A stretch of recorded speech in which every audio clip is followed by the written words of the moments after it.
2 മാസത്തെ ഇടവേളയ്ക്ക് ശേഷം ഇന്ദുചൂടൻ തിരിച്ചു വന്നതുപോലെ നമ്മളെന്താ തിരിച്ച് ഹോസ്റ്റലിലേക്ക് എത്തിയിരിക്കുകയാണ്. ഇനി ഈ ഒരു വർഷം കൂടെ കഴിയുമ്പോഴത്തേക്കും കോളേജ് ലൈഫ് കഴിഞ്ഞു.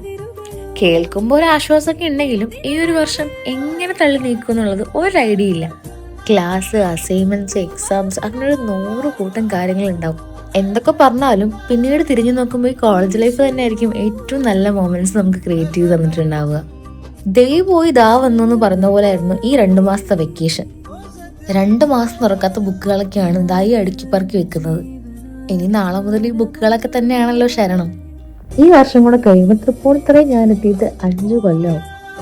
അങ്ങനെ ഒരുപാട് നല്ല മെമ്മറീസും മോശം മെമ്മറീസും ഒക്കെ ഉള്ള കുറേ വർഷങ്ങൾ. അങ്ങനെ ഈ വർഷവും അങ്ങനെ കടന്നു പോകുമെന്ന് വിചാരിക്കുന്നു. അപ്പൊ നമ്മുടെ കോളേജിലേക്ക് നോക്കി കുറച്ചു നേരം ഇങ്ങനെ നിന്നു. നാളെ തൊട്ട് ഇനി ഇങ്ങോട്ടാണല്ലോ പോകേണ്ടത്. അപ്പൊ അത്രേ ഉള്ളൂ ഗൈസ്. ടാറ്റാ.